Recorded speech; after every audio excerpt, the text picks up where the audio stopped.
What's up, guys? It's Cassie and Sara, and today we're talking about Richard Ramirez, the Night Stalker. If you like watching murder mysteries, make sure you hit that subscribe button and keep on watching. Richard Ramirez was born in El Paso, Texas on February 29th, 1960, the youngest of Julian and Mercedes Ramirez. His father, Julian, a Mexican national and former policeman who later became a laborer on the Atchison, Topeka, and Santa Fe Railway, was prone to fits of anger that often resulted in physical abuse. As a 12-year-old, Richard, or Richie as he was known to his family, was strongly influenced by his older cousin Mike Ramirez, a decorated Green Beret combat veteran who often boasted about gruesome exploits and abuses during the Vietnam War. He shared Polaroid photos of his victims, including Vietnamese women he had raped. In some of the photos, Mike posed with the severed head of women he had abused. Richard, who had begun smoking marijuana at the age of 10, bonded with Mike over joints and gory war stories. Mike taught his younger cousins some of his military skills, such as killing with stealth. Around this time, Ramirez began to seek escape from his father's violent temper by sleeping at a local cemetery. Richard was present on May 4th, 1973, when his cousin Mike fatally shot his wife Jessie in the face with a .38 caliber revolver during a domestic argument. After the shooting, Richard became sullen and withdrawn from his family and peers. Later that year, Richard moved in with his older sister, Ruth, and her husband, Roberto, an obsessive peeping Tom, who took Richie along on his nocturnal exploits. Ramirez also began using LSD and cultivated an interest in Satanism. Mike, who was found not guilty of Jessie's murder by reason of insanity and was released in 1977 after 4 years of incarceration at the Texas State Mental Hospital. His influence over Ramirez continued. The adolescent Ramirez began to meld his sexual fantasies with violence, including forced bondage and rape. While still in school, he took a job at a local Holiday Inn, where he used his passkey to rob sleeping patrons. His employment ended abruptly after Ramirez attempted to rape a woman in her hotel room before her husband returned to find them. Although the husband beat Ramirez senselessly at the scene, criminal charges were dropped when the couple, who lived out of state, declined to return to testify against him. Ramirez dropped out of Jefferson High School in the 9th grade. At the age of 22, he moved to California, where he settled permanently. He had a rough go of it. Pretty rough. His dad was abusive and violent, and then Mike, whatever you want to call him, basically got stories going in his head, and then saying this shit is good. And then he witnessed a murder, as a child, which where Mike shot his wife. Yeah, and then got away with it, basically. Kind of. Started drugs at an early age. LSD, weed.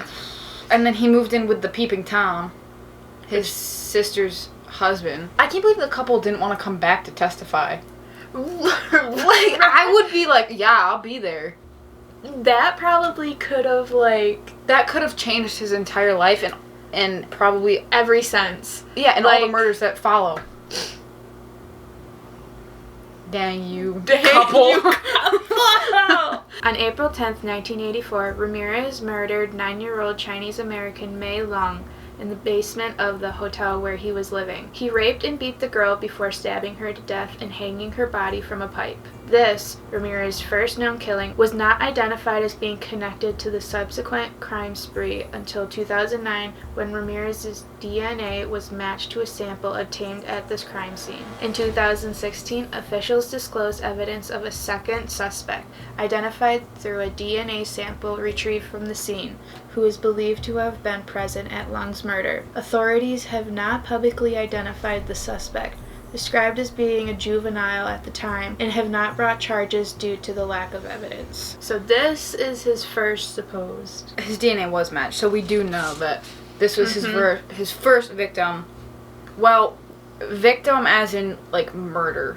Yeah. Because obviously he had other victims of sexual assault, but this was his first known murder. If you guys want to hear more about more murders, there's a documentary on Netflix about the Night Stalker, so go watch that because it was really, really good. The Night Stalker himself, Richard Ramirez, as you guys have seen, he's not that bad looking, except for his teeth are a little wonky. Except for when he smiles. But his face in general, he's not bad looking. No. And I don't know if we are going to talk about it in this, but in the documentary on Netflix, they talk about how he had a lot of people following him because he was attractive, similar to Jeffrey Dahmer and Ted Bundy. Yeah. On March 27th, 1985, Ramirez entered a home that he had burglarized a year earlier just outside of Whittier, California at approximately 2 a.m. and killed the sleeping Vincent Charles Zara, age 64, with a gunshot to his head from a .22 caliber handgun. Zara's wife, Maxine, age 44, was awakened by the gunshot, and Ramirez beat her and bound her hands while demanding to know where her valuables were.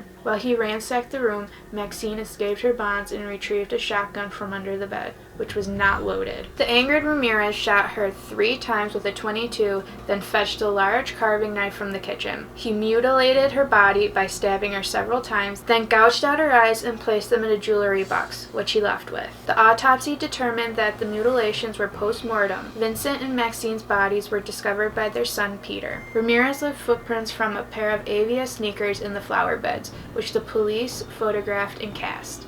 This was virtually the only evidence that the police had at the time. Bullets found at the scene were matched to those found at previous attacks, and the police determined that a serial killer was at large. It seems like he was pretty angry at Maxine. Yeah. I don't know if it was because she was a woman and he had something against him, because he went after, like, the other girl that we talked about and then the wife of the man from the hotel. Mm-hmm. Or it's because she tried to kind of fight back. I think it was that. I think he doesn't like it when they fight back. Oh, probably not. I mean, if I were a serial killer, I wouldn't like it if my victim fought back either. On the night of May 29th, 1985, Ramirez drove a stolen car to Monrovia and stopped at the house of Mabel Bell, age 83, and her disabled sister Florence Lang, age 81. Finding a hammer in the kitchen, he bludgeoned and bound Lang in her bedroom, then bound and bludgeoned Bell before using an electrical cord to shock the woman. After raping Lang, he used Bell's lipstick to draw the satanic pentagram symbol on her thigh as well as on the walls of both bedrooms. The women were found 2 days later, alive but comatose. Bell later died of her injuries. Dang. So this one I added because of the age. 81. He's like...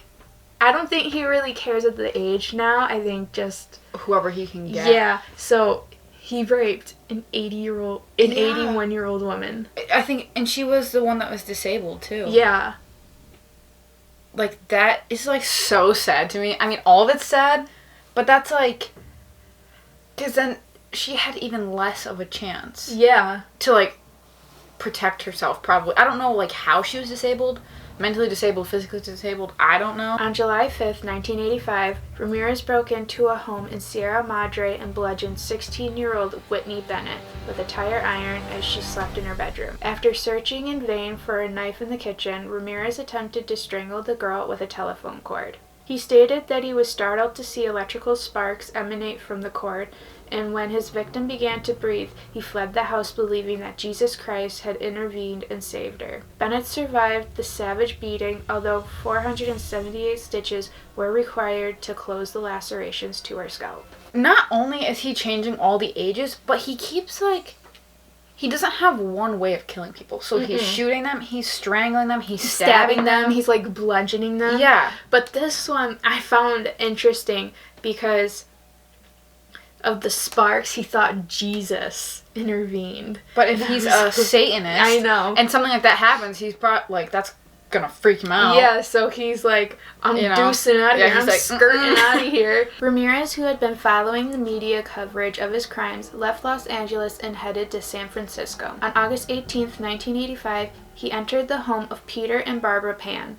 He shot the sleeping Peter, age 66, in the temple with a .25 caliber handgun. He then beat and sexually assaulted Barbara, age 62, before shooting her in the head and leaving her for dead.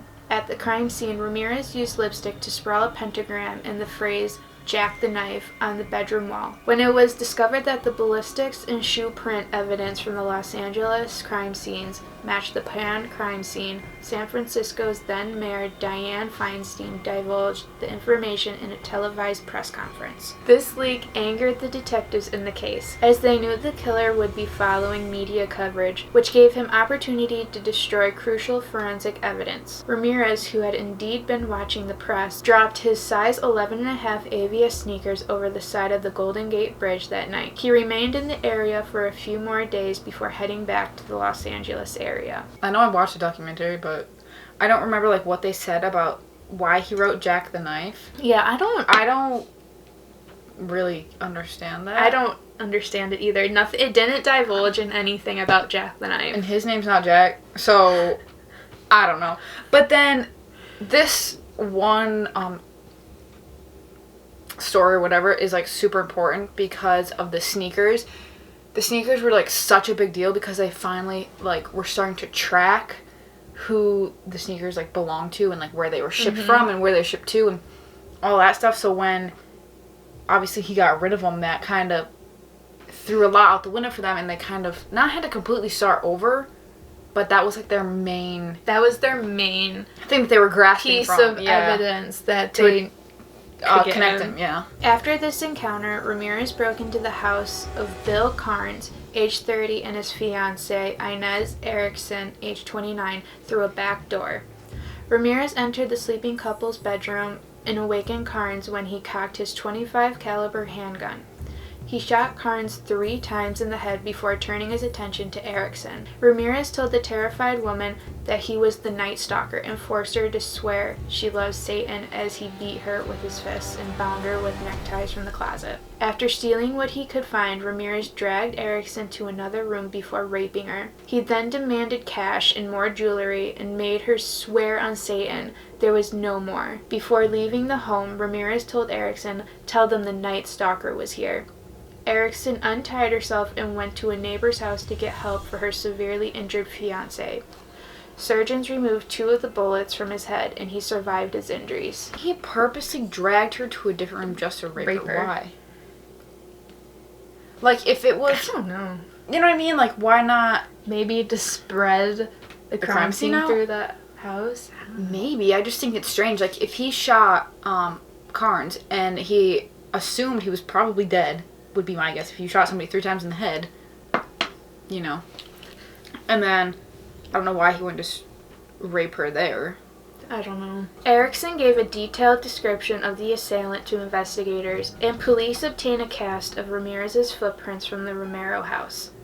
The stolen car was found abandoned on August 28th in Wilshire Center, Los Angeles, and police obtained a single fingerprint from the rear view mirror despite Ramirez's careful efforts to wipe the car clean of his prints. The print was positively identified as belonging to Ramirez, who was described as a 25-year-old drifter from Texas with a long rap sheet that included many arrests for traffic and illegal drug violations. On August 29, 1985, law enforcement officials decided to release a mugshot of Ramirez from a 1984 arrest for auto theft to the media, and the Night Stalker finally had a face. At the police press conference, it was announced, "We know who you are now, and soon everyone else will. There will be no place you can hide." So, the Romero house, it was another one, but I mean, it was just repeating what we've already talked about. Yeah. Like, same They found deal. a footprint. Well, at least now they know who they're looking for. Yep. They haven't found him quite yet, but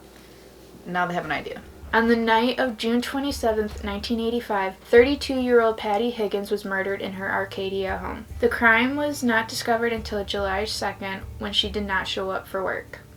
Her attacker had sodomized her, strangled her, and slashed her throat. Ramirez was charged with murder and burglary in relation to Higgins' murder. However, the charges against him in this case were eventually dropped due to a lack of concrete physical evidence linking the Higgins murder to the Night Stalker crimes. Murdered on June 27th, not discovered until July 2nd. So that's like a good couple of days. So I'm sure it wasn't pretty when they found her. And they only found her because she didn't show up for work. Yeah, which that's kind of sad. Jinx, knock on wood. I just knocked one glass. Oh well. On August 30th, 1985, Ramirez took a bus to Tucson, Arizona to visit his brother. unaware that he had become the lead story in virtually every major newspaper and television news program across California. After failing to meet his brother, he returned to Los Angeles early on the morning of August 31st. He walked past police officers who were staking out the bus terminal in hopes of catching the killer should he attempt to flee on an outbound bus, and into a convenience store in East Los Angeles. After noticing a group of elderly Mexican women fearfully identifying him as El Matador, the killer, Ramirez saw his face on the front pages of the newspaper rack and fled the store in a panic. After running across the Santa Ana freeway, he attempted to carjack a woman, but he was chased by bystanders who pursued him. After hopping over several fences and attempting 2 more carjackings, he was eventually subdued by a group of residents, one of whom had struck him over the head with a metal bar in the pursuit. The group held Ramirez down and relentlessly beat him until the police arrived and took him into custody. So El Matador has been caught. Yeah. I think it's interesting that basically, like, the community took him down. Yeah. Like, I don't know if I saw, like, a murderer, if I would chase after him. Maybe if it was with a group of people, I would. But, like, on my own, like, to be the first one to be like, oh, get him, type of deal. Just because, like, what if he has a weapon and he whips around and shoots me? I would have been like, if I saw a bunch of people just going, I'd be like, yeah, okay, go with then him. I'll go. But if it's just like... Yeah. Jury selection for the trial began on July 22nd, 1988. At his first court appearance, Ramirez raised a hand with a pentagram drawn on it and yelled, "Hail Satan!" On August 3rd, 1988, the Los Angeles Times reported that some jail employees overheard Ramirez planning to shoot the prosecutor with a gun, which Ramirez intended to have smuggled into the courtroom. Consequently, a metal detector was installed outside, and intensive searches were conducted on people entering. On August 14th, the trial was interrupted because of one of the jurors, Phyllis Singletary, did not arrive at the courtroom. Later that day, she was found shot to death in her apartment. The jury was terrified, wondering if Ramirez had somehow directed this event from inside his prison cell and whether or not he could reach other jurors. However, it was ultimately determined that Ramirez was not responsible for Singletary's death, as she was shot and killed by her boyfriend, who later committed suicide with the same weapon in a hotel. On September 20th, 1989, Ramirez was convicted of all charges: 13 counts of murder, 5 attempted murders, 11 sexual assaults, and 14 burglaries. During the penalty phase of the trial on November 7, 1989, he was sentenced to die in California's gas chamber. He stated to reporters after the death sentence, "Big deal, death always went with the territory. See you in Disneyland." This guy's cuckoo.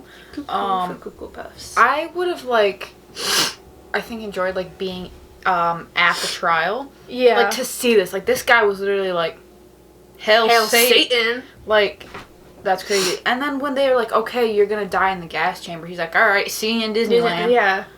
By the time of the trial, Ramirez had fans who were writing him letters and paying him visits. Beginning in 1985, Doreen Leoy wrote him nearly 75 letters during his incarceration. In 1988, Ramirez proposed to Leoy, and on October 3, 1996, they were married in California's San Quentin State Prison. For many years before Ramirez's death, Leoy stated that she would commit suicide when Ramirez was executed. However, Leoy eventually left Ramirez in 2009 after DNA confirmed he had raped and murdered 9-year-old May Long. By the time of his death in 2013, Ramirez was engaged to Christine Lee, a 23-year-old writer. Why would you want to marry him?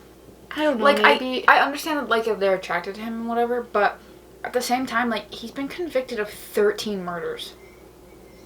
And, like, this person clearly, obviously knew at the time. Yeah. It wasn't, like, before all this happened. She was like, she didn't know. 9-year-old, like, So, and she was like, the outie. 9-year-old was the one that she was like, No, I can't do that. Psychiatrist Michael H. Stone describes Ramirez as a made psychopath as opposed to a born psychopath. He says that Ramirez's schizoid personality disorder contributed to his indifference to the suffering of his victims and his untreatability. Stone also stated that Ramirez was knocked unconscious and almost died on multiple occasions before he was 6 years old, and as a result later developed temporal lobe epilepsy, aggressivity, and hypersexuality. When he was born, he, like, his wires or whatever, his connections were fine. But then because, like... what he was exposed to, and... He was knocked unconscious and almost died, so because his father was probably beating him. Yeah. Multiple times. So that's gonna, like, loosen whatever's you got going up there. And then, you know, Mikey boy over there showing him these Polaroids and telling him stories doesn't help. His peeping Tom, Roberto, uncle or whatever. Drugs before he's fully developed, like... Ramirez died of complications secondary to B-cell lymphoma at Marine General Hospital in Green Beret, California on June 7, 2013. He had also been affected by chronic substance abuse and chronic hepatitis C viral infection. At 53 years old, he had been on death row for more than 23 years. By some estimates, he would have been in his early 70s before his execution was carried out due to California's lengthy appeal process. What is the point on being on death row for so long? If they're likely gonna just die from old age. I think that's what they hope for, and then they don't have to shell out money. I mean, yeah, but this is gonna sound really bad, but that's like just wasting space in the prisons. And like, I shouldn't say like save money. They're still wasting money by keeping him there, because basically it's all the taxpayers' money that's like keeping him alive in there. Which I'm sure it's expensive to do execution, but at the same time, like, it's expensive keeping him. Why keep him there until he's 70 and then maybe going through with his... We'd have to like research like the legal side. Stuff. And like, why does the appeal process take so long? I guess they really want to make sure like the killer is the killer. Yes. Yeah. Which I totally agree with. You don't want to gas somebody who didn't isn't. do it. He was a made psychopath. Yeah. The Night Stalker, he killed and raped a lot of people. I kind of feel bad for him, which I probably shouldn't because he's a crazy person.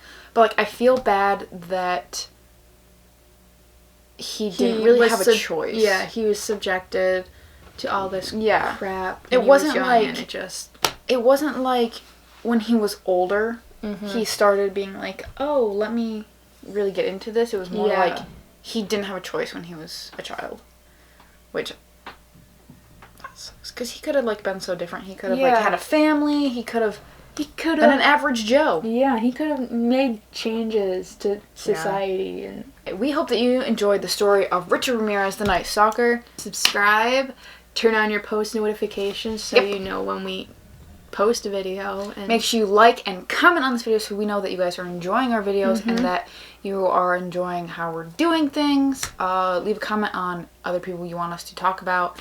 We'll definitely do that, or we just want to talk. So if you want to talk about Richard Ramirez and kind of like how he became, or also like, if we missed some information or like misinterpreted some information, let us know, because we're like, we're not experts on. There's a lot of information, which for reference we did leave out a lot because it would be so long. Like we couldn't say in the beginning he had like 19 victims or just a lot. We hope you guys enjoyed this week's video. I don't know if that was even English or just came out of my mouth. We will see you guys next Friday. Peace!